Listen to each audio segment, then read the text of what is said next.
Mes frères et sœurs, notre thème aujourd'hui avec l'aide d'Allah Tabaraka wa Ta'ala est « Ô toi qui désires le paradis ». Ô toi qui désires le paradis. Allah Tabaraka wa Ta'ala nous dit dans sourate Maryam « Tilka al-jannatu allati nurithu min ibadina man kana taqiyya » Voilà le paradis dont nous ferons hériter ceux de nos serviteurs qui auront été pieux. Le paradis il est réservé pour les pieux. Et les pieux, on l'a dit à maintes reprises, ce sont ceux qui accomplissent ce qui est obligatoire et qui s'écartent des interdits. Allah Ta'ala n'accepte que des pieux. Le paradis est réservé aux pieux. L'objectif donc à atteindre, c'est la piété. Et le prophète alayhi salatu wassalam, dans un hadith rapporté par Muslim, il a dit At-taqwa hahuna wa ashara ila sadrihi. Il a dit la piété se trouve ici. Et il a pointé avec son doigt sa poitrine, son cœur.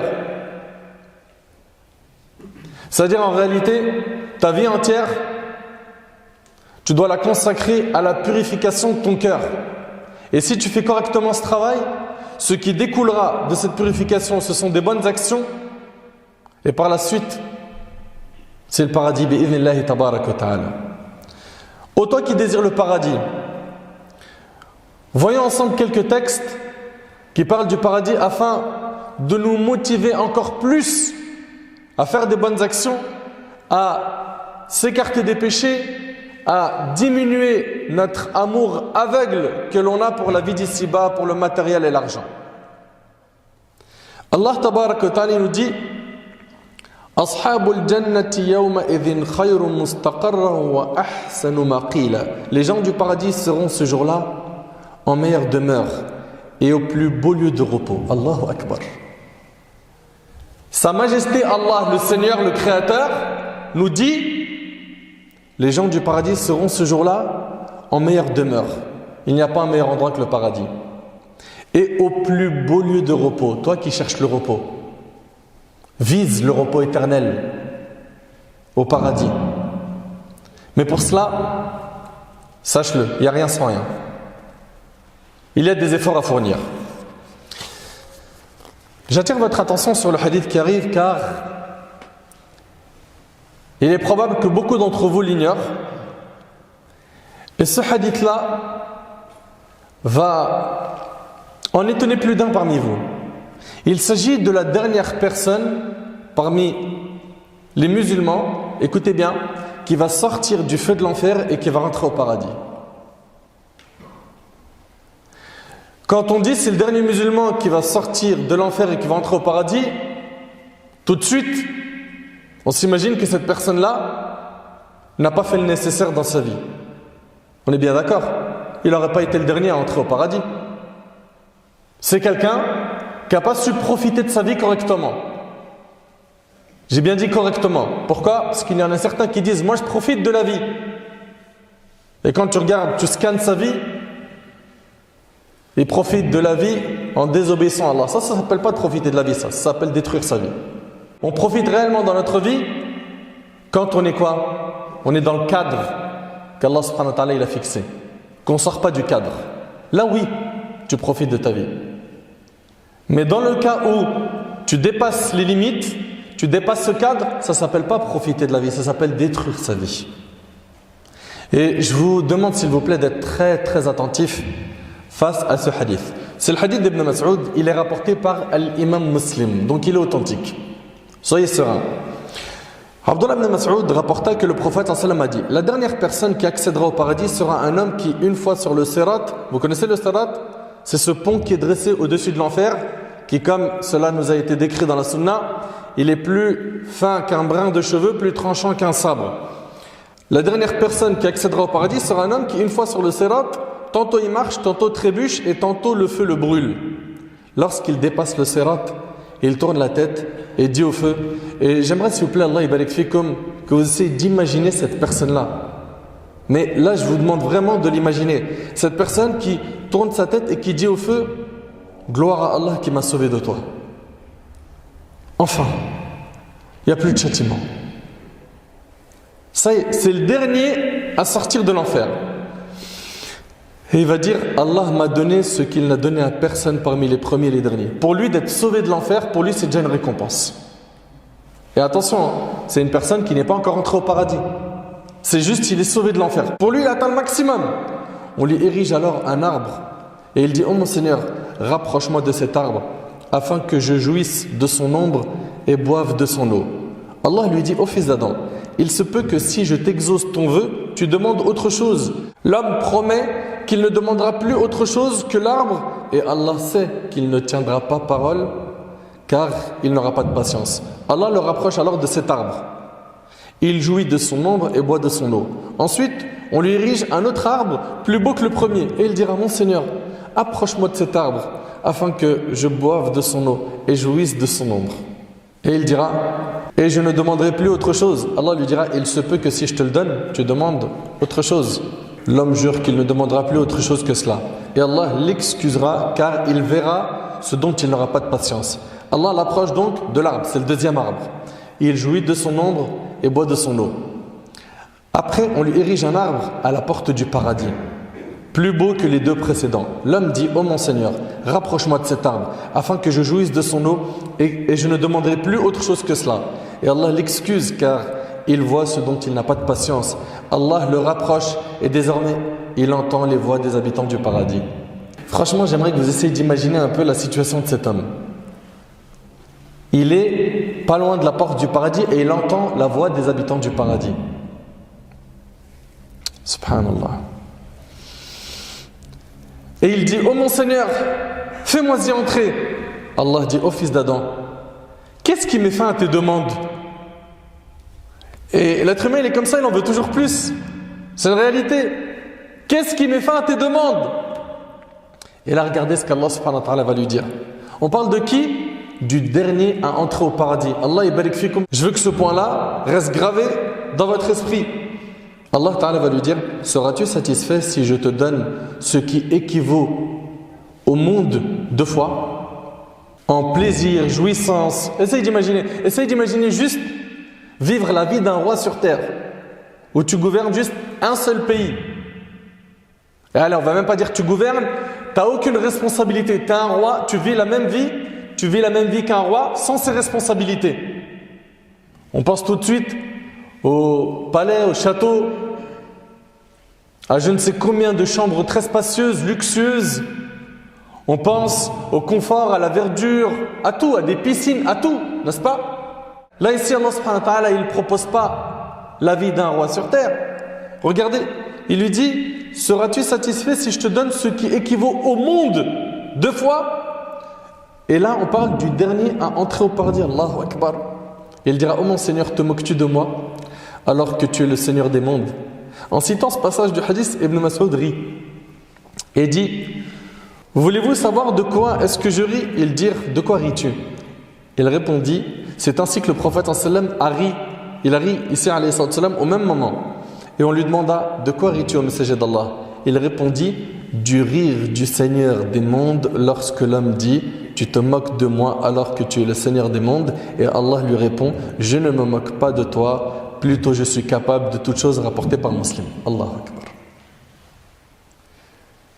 Vous avez écouté ce hadith avec votre cœur? C'est le dernier à entrer au paradis. Vous vous imaginez? Mais félicitations à ceux parmi vous qui arrivent à s'accrocher dans les moments de trouble. Masha'Allah, tabarakallah, aujourd'hui, de nombreux musulmans, il faut le dire, jeunes et moins jeunes, ils font la prière, ils jeûnent, ils payent leurs zakat, ils sont bons envers leurs parents, ils font des efforts. Ici en France, avec les stigmatisations, avec les difficultés, les troubles que l'on rencontre, grâce à Allah, vous arrivez à être droit dans vos bottes. Félicitations!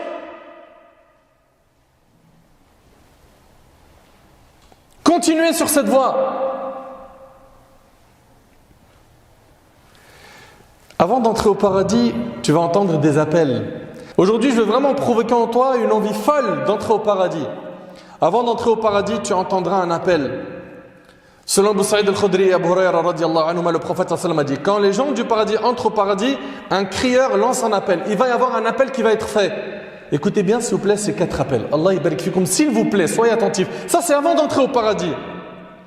Il vous appartient désormais de vivre et de ne jamais plus mourir. C'est l'éternité. Il vous appartient désormais d'être en bonne santé et de ne plus tomber malade. Ça n'existe plus les maladies. Ça n'existe plus les problèmes et les soucis. Il n'y a plus de contraintes, il n'y a plus de difficultés. Il vous appartient désormais d'être jeune et de ne plus jamais vieillir. Tu n'auras plus besoin d'entretenir ton corps, de faire attention à ta ligne, d'aller à la salle de sport, de faire un régime. C'est fini. Pour l'éternité, tu es beau et tu es jeune. Il en est de même pour vous, mes sœurs. Il vous appartient désormais de jouir et de ne plus jamais être misérable, rapporté par l'imam Muslim. Tu es là-dedans pour l'éternité, pour jouir.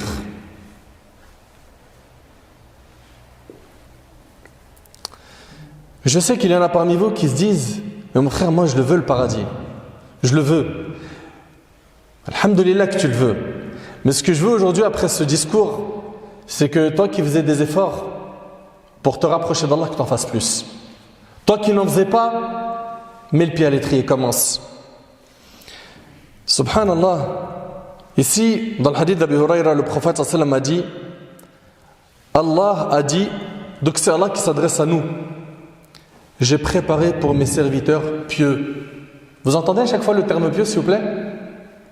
J'ai préparé pour mes serviteurs pieux ce que nul œil n'a vu. Allahu Akbar.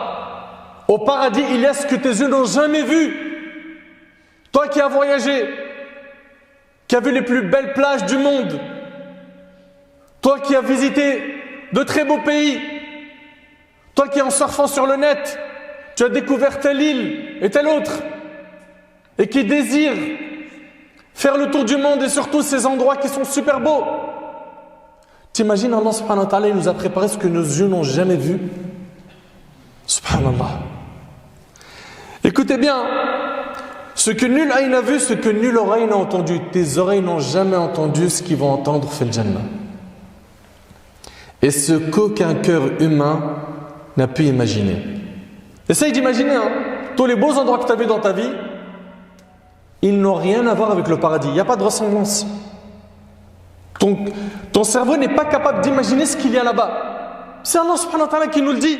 Et ceci est attesté par la parole d'Allah suivante: فَلَا تَعْلَمُ نَفْسٌ مَا أُخْفِيَ لَهُم مِّن قُرَّةِ أَعْيُنٍ جَزَاءً بِمَا كَانُوا يَعْمَلُونَ. Aucun être ne sait ce qu'on a réservé pour eux comme réjouissance pour les yeux en récompense de ce qu'ils œuvraient, rapporté par Bukhari et Muslim. D'après le Bara ibn Azib radiyallahu anhu, je veux que tu continues avec moi à être concentré. D'après le Bara ibn Azib radiyallahu anhu, quelqu'un a offert au prophète sallam un vêtement en soie. Et on sait que la soie, c'est pas permis pour l'homme. D'ailleurs, le prophète par la suite, dans certaines versions, il l'a offert. Alors les compagnons l'ont palpé, ils ont commencé à le toucher et furent étonnés de sa douceur. Le prophète sallam a dit: vous êtes étonnés de cela? Vous êtes étonnés de ce vêtement? Il a dit: je jure par celui qui détient mon âme dans sa main. Certes, les mouchoirs de Saad ibn Mu'adh dans le paradis sont meilleurs que cela. Allahu Akbar. C'est rapporté par l'imam al-Bazar. Un mouchoir au paradis, il est meilleur qu'un vêtement luxueux sur terre. Mais il ressemble à quoi ce mouchoir?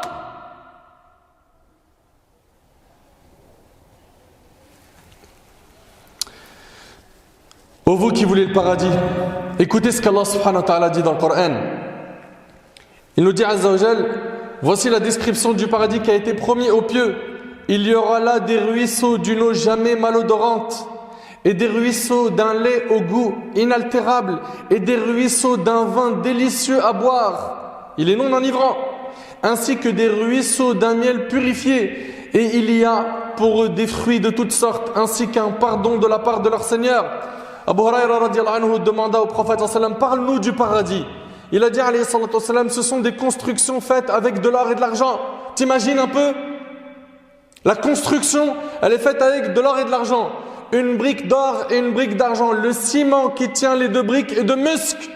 Cette ferraille est de perles et de diamants, sa terre est de safran. Celui qui y séjournera se réjouira et la tristesse le quittera à jamais. Il sera éternel, ses vêtements ne s'useront jamais et sa jeunesse restera éternellement, rapportée par l'imam Ahmad. Vous savez, quand vous allez rentrer au paradis, vous inquiétez pas, chacun d'entre vous, vous reconnaîtrez votre demeure. Abdullah ibn Abbas radiyallahu anhu a dit, ils reconnaîtront leur maison comme ceux qui sortent de la prière du vendredi pour rentrer chez eux. Vous sortez de la Jumu'ah, vous savez, elle est où votre maison? Oui ou non? C'est pareil, tu rentres au paradis, tu sais elle est où, tu te diriges direct vers ta maison. Allahu Akbar. Chacun d'entre nous doit préparer son paradis en y construisant des palais dès maintenant, en y plantant des palmiers, des arbres, par le dhikr, par les adorations, par les prières. Mujahid rahimahullah a dit, dans le paradis, la terre du paradis est feuilletée et son parterre est de musc. T'arrives à imaginer un peu? Le sol, il est de musc, ses troncs d'arbres sont en or. Allahu Akbar. T'as déjà vu ça de ta vie, toi? Et attention, hein, un point très important, Abdullah ibn Abbas, il nous dit que la ressemblance qu'il y a entre les choses de ce monde et les choses du paradis n'est que dans les noms. Non dans la forme. On te parle de maison. La ressemblance de la maison au paradis et celle de la vie d'ici-bas n'est que dans le nom. Pareil pour les fruits, les arbres, etc. Écoutez ici, ces troncs d'arbres sont en or et leurs branches de perles, d'émeraude et de diamants. Les feuilles et les fruits sont sous tout cela. Celui qui désirera manger de ces fruits, debout, assis ou allongé, ne sera pas dérangé. Les fruits s'offriront à lui sous un seul ordre de sa part. Il appelle le fruit vient. Et il ne mange pas par faim, parce que la faim c'est une souffrance, il n'y a plus de souffrance au paradis. Il ne boit pas par soif. La soif est une souffrance, il n'y a plus de souffrance au paradis. Il mange ici par plaisir. Et le fruit, il l'appelle sans faire d'effort, le fruit vient vers lui. Au paradis, les lits sont tout simplement magnifiques. Les tapis également. Subhanallah, on a des descriptions de tout cela. Dans le paradis, il n'y a plus de soleil. Il n'y a plus de lune.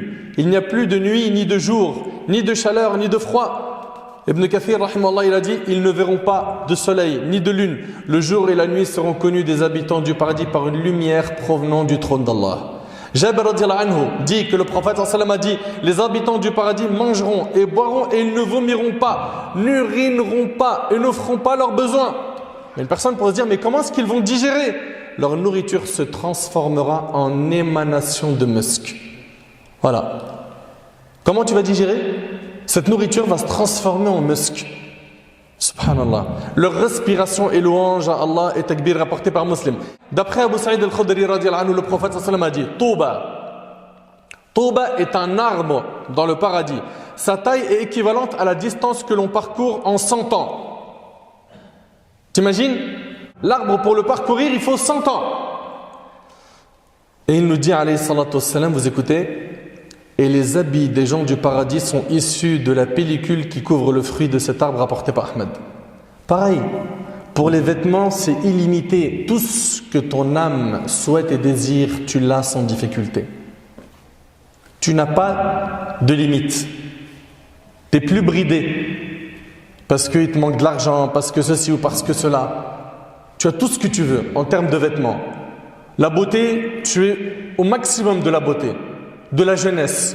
Et pour l'éternité, tu jouis, tu t'ennuies plus, tu n'as plus de soucis, tu n'as plus de problèmes. C'est fini, je me lève à 8h du matin, il y a les bouchons dans la circulation. C'est terminé, le pneu a crevé. C'est terminé, j'ouvre la boîte aux lettres, il y a un courrier qui fait peur. C'est terminé, il n'y a plus de soucis. Il n'y a plus d'épreuves, il n'y a plus rien. À part jouir pour l'éternité. Allahu Akbar. Et rencontrer Sahaba radiallahu anhum, les prophètes alayhim salam. Subhanallah, on a lu leur biographie. Yunus alayhi salam, Ayyub alayhi salam, et tu vas et tu t'assois avec lui, tu parles avec lui. Et tu t'assois avec Hamza radiallahu anhu, tu lui racontes que tu as été touché, ce qui lui est arrivé à Uhud. Tu t'assois avec eux, tu parles avec eux.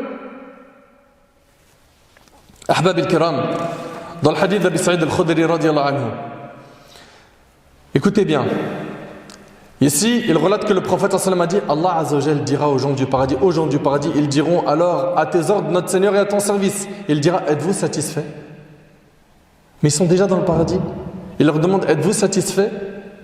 Ils diront, comment en serait-il autrement alors que tu nous as fait don de ce que tu n'as donné à aucune de tes autres créatures? Il leur dira, voulez-vous que je vous donne encore mieux que tout cela? Ils diront, notre Seigneur, qu'y a-t-il de meilleur que cela? Il dira, je vous accorde ma pleine satisfaction et je ne me mettrai jamais plus en colère. Rapporté par Bukhari et Muslim.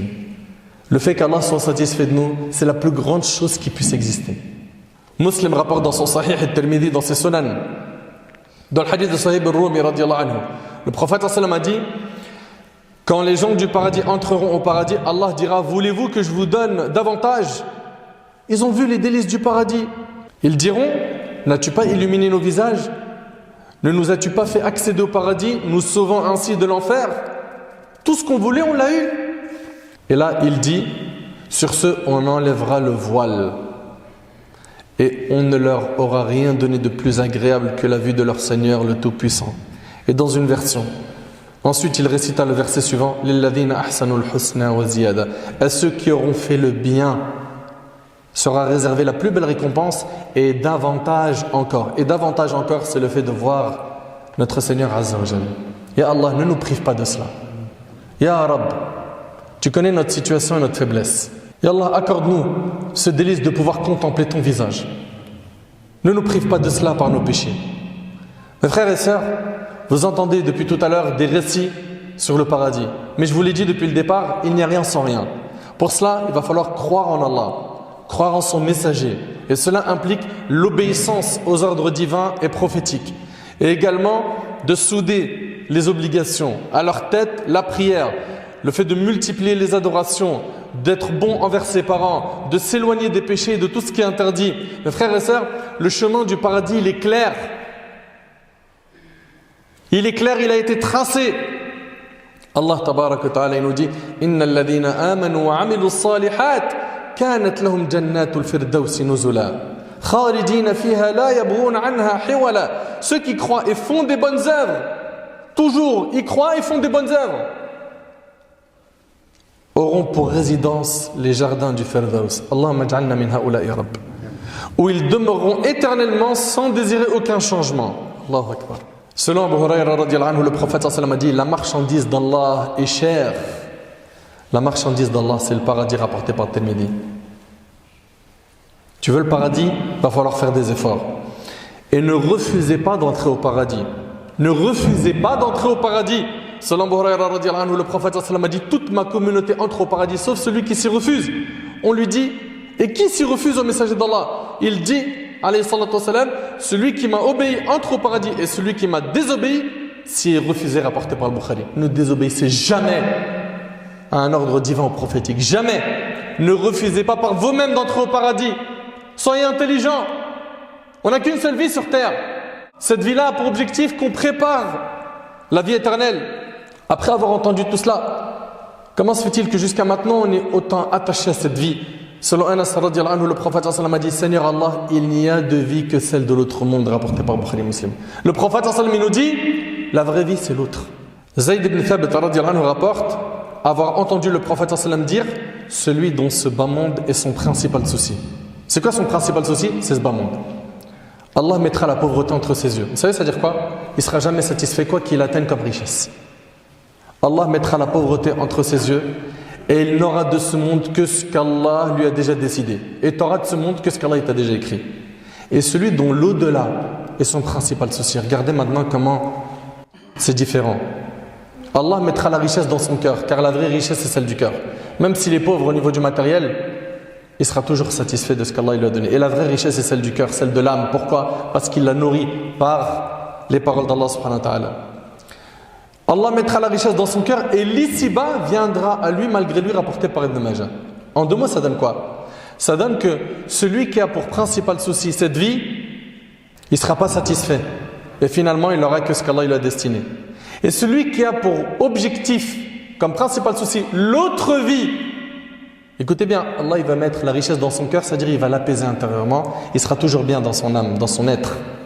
Son cœur il est apaisé. Et regardez bien, et c'est la vie d'ici-bas qui va lui courir après, sans qu'il fasse d'efforts. Le travail, c'est le travail qui va lui courir après, sans qu'il en fasse le principal souci. Pareil pour le mariage, pareil pour les diplômes, pareil pour l'argent. Pourquoi? Son principal souci, c'est le paradis. Regarde, fais le bilan de ta vie, c'est quoi ton principal souci? Fais le bilan. La vraie vie est celle de l'au-delà. divorçons avec cet amour excessif que l'on a pour ce bas monde et faisons des efforts. Pourquoi? Pour gagner le pardon d'Allah, la miséricorde divine, la satisfaction d'Allah. Rappelle-toi que ce bas monde provoque des angoisses, qu'il est imparfait, qu'il est éphémère. Pense à ta demeure dernière, pense à la mort, pense à cette vérité qui nous touchera tôt ou tard. Consacre ta vie à adorer le Tout-Puissant et il remplira ton cœur de bonheur. Repens-toi, délaisse les mauvaises assemblées, délaisse les mauvaises fréquentations, les mauvaises personnes, les mauvais réflexes, les addictions de péché. Délaisse tout cela et rapproche-toi des bonnes assemblées. Invoque Allah en étant sincère, fais augmenter ta foi, chemine vers lui, va vers lui, demande-lui la guider et il te l'accordera. Allah Ta'ala a dit: ô vous mes serviteurs, vous êtes tous dans l'égarement, excepté ceux que j'ai guidés. Demandez-moi la guider, je vous l'accorderai. J'implore Allah subhanahu wa ta'ala de m'accorder ainsi qu'à vous le paradis. Bien évidemment, on n'a pas dit grand chose sur le paradis, on aurait pu parler pendant des heures, mais il fallait à tout prix qu'on se rappelle de nouveau tous ces versets et tous ces hadiths afin qu'on se motive à faire plus de bien et qu'on vise la piété. أسأل الله سبحانه وتعالى أن ينفعني بما قلت وأن ينفعكم بما سمعتم. أسأله عز وجل أن يجعلني وإياكم من أهل الفردوس الأعلى. اللهم يا رب اجعلنا من أهل الفردوس. اللهم ارزقنا الجنة. اللهم ارزقنا الجنة.